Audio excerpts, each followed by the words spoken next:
सेवा होती है उसी द्वार पर हम चलकर आ जाते हैं और उसी द्वार पर जो है हम परिवार से मिल जाते हैं। ये है राम। देखो उस कृष्ण को, गोवर्धन को, पहाड़ों को अपना स्वरूप बता दिया। देखो उस कृष्ण के चरित्र को कि गौधन और गौ की महिमा और गौ की महत्वता को बता दिया। उसी गौओं के संग में रह के गोपाल ने दुनिया को बता दिया और दुनिया का, विश्व का संचालन इन्हीं माताओं के संग में रह के कर लिया। असाधारण। कभी वो गौ की महिमा को बताता है और हम गांव नगर को बोलते हुए आ रहे हैं कि एक धन बताओ जिस धन को रखने से व्याधियां, संक्रमण, रोग दोष गांव नगर में प्रवेश नहीं होते। एक धन ऐसा है जिस धन को रखने से संक्रमण, रोग दोष, व्याधियां गांव भर में प्रवेश नहीं करती। एक धन ऐसा है जिस धन को रखने से द्वार पे परमात्मा ईश्वर खुद चल के आ जाता है। बोले कौन सा भैया धन है? बोले गौ धन है। हमने तो गौ को भी धन के रूप में, और आने वाले समय में जिस गांव में गौधन जितना ज्यादा होगा उतना उस गांव का जीवन सुरक्षित होगा। इसीलिए अब समय आ गया कि पहले गांव गांव में गौधन बढ़ाते थे और गौधन जिसके पास में था उसको बड़ा आदमी हम बोलते थे कि अरे यार ये बड़ा आदमी है, इसके पास इतना हजार लाख गौधन है। आज रुपया पैसा जिसके पास होता है वो बड़ा आदमी होता है। यही विसंगति है। अरे गौधन जहां होगा जिस गांव में, वो उस गांव को बड़ा माना जाता था। अरे भैया उस गांव के पास हजारों गौवंश है, गौधन वहां ज्यादा है। और जहां गौधन है वहीं तुम मानना गुरु और गोविंद है। और जहां गौधन होगा वहां संक्रमण और आपदाएं उस गांव नगर में प्रवेश भी नहीं कर पाएंगी। इसीलिए गांव और घर को हम ये संदेश कि नहीं गौधन को बढ़ाना है।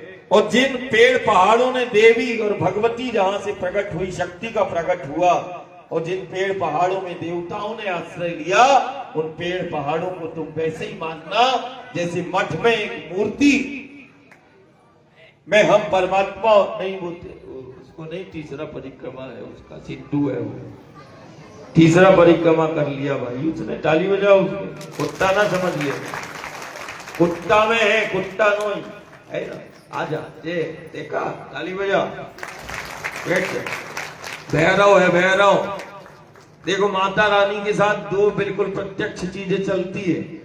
आगे आगे दादाजी ध्वजा लेके चलते हैं और भैरव चलते। तो दादा और भैरव यदि दो मिल गए एक साथ तो समझना शक्तियां चल रही है, शक्तियां चल रही, प्रत्यक्ष है, बोल कर नहीं, जी कर। जहां शक्ति है वहां भैरव, और वहां 11वां रुद्र होगा, वहां दादा होगा। चलेगा वो। बोले दादा कहां चलता? बोले शक्ति के साथ। शक्ति के आगे आगे कौन चलता? बोले भैरव चलते हैं। देखो ये भैरव चलता है। भैरव का वाहक कौन है? कौन है भैरव का वाहक? अरे भैरव का वाहक कौन है? भैरव की सवारी कौन है? यही जिसको तुम कुत्ता समझ रहे, स्वान समझ, भैरव की सवारी है। भैरव सवार होते हैं इसमें, समझ गए? थोड़ा मुस्कुराओ। देवी भगवती नर्मदा है। अपन नर्मदा को पूजते हैं, अपन दुर्गा को पूजते हैं, अपन तो सती को पूजते हैं। और ऐसी ऐसी सती के रूप में भगवती आई कि अपने पालने में झुला देती सृष्टि के कर्ताओं को। सती के रूप में भगवती ऐसी मिली है कि पालने में झुला देती है ब्रह्मा विष्णु महेश को। और सती के रूप में ऐसी भगवती मिली है जो अपने आंचल से आहार करा देती है ब्रह्मा विष्णु महेश को। ऐसी सती के रूप में माता अनुसैया और ऐसी सती के रूप में भगवती मिली कि सृष्टि के कर्ताओं को पालने में झुला दिया और सृष्टि के कर्ताओं को अपने आंचल से आहार करा दिया। सती के रूप में भगवती देख लो, और चाहे नदी के रूप में नर्मदा देख लो। नदी के रूप में भी भगवती प्रत्यक्ष मिली, जिसने द्वार पर ब्रह्मा विष्णु महेश को, 33 कोटि देवताओं को अपने द्वार पे खड़ा करने की जिसकी सामर्थ्य है, देख वो भगवती मां नर्मदा है। क्या है वो नर्मदा, जिसके पथ पर ब्रह्मा विष्णु महेश स्वयं तप करने आए। सृष्टि का रचना करने वाला जिस पथ पर तप करता है, हमारा बड़ा सौभाग्य है। उसी तट और पथ पर हमारा जीवन है। जिस तट पर देवता अपना लोक छोड़ के आते हैं और जिस तट और पथ पर सृष्टि के कर्ता ध्यान साधना करने आए, वही तट और वही पथ पर हमारा जीवन है। अपन तो बड़े बड़भागी है कि ऐसा नर्मदा मैया का तट मिला। गांव नहीं, जीता जागता तीर्थ है। और बोला करो, मेरा गांव नहीं, मेरा तीर्थ है।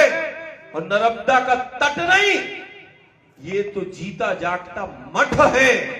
और ऐसा जगत में मठ जहां परमात्मा ईश्वर साक्षात मिलता है।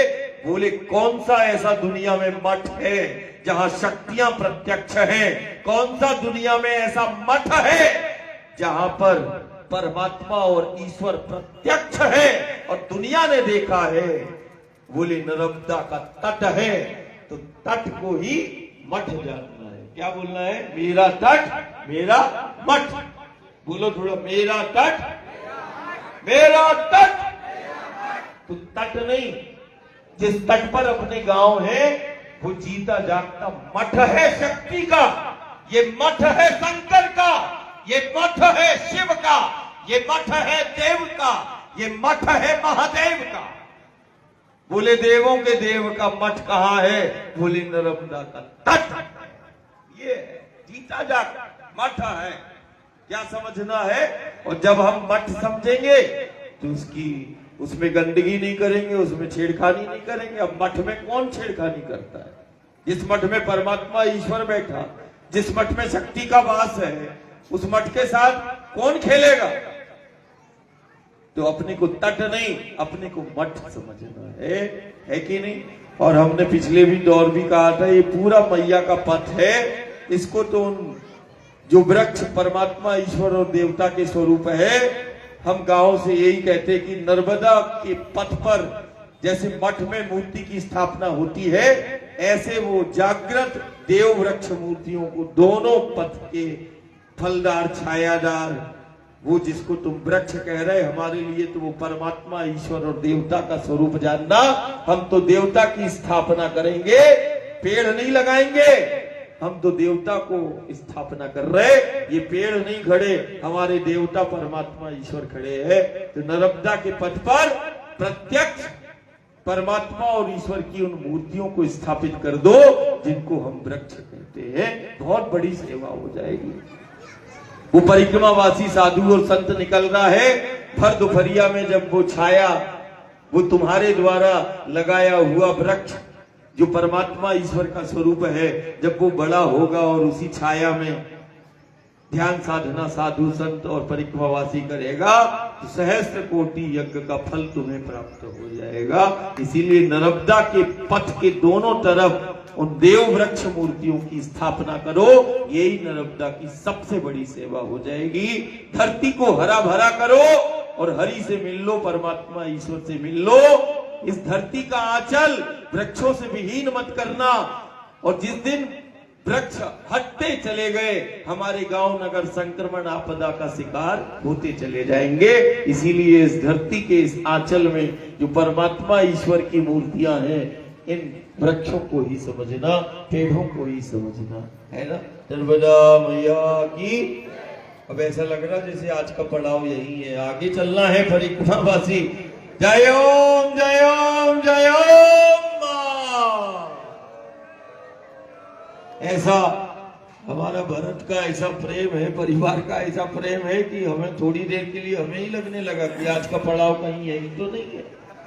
ऐसा सुंदर सुंदर ये निष्काम सेवा निश्चित रूप से परिवार की सुख शांति का आधार नहीं, ये समूचे समाज की आधार बन जाएगी। जब कोई निष्काम सेवा करता है तो वो सेवा जीवन को और समाज को दिशा देती है और समाज की सुख शांति का आधार बन जाती है। ऐसे ही आज परिक्रमा वासियों की ये सेवा जो है वो निश्चित रूप से घर परिवार और समाज के लिए वरदान सिद्ध होगी। ये हमारा वचन है। नर्मदा मैया की।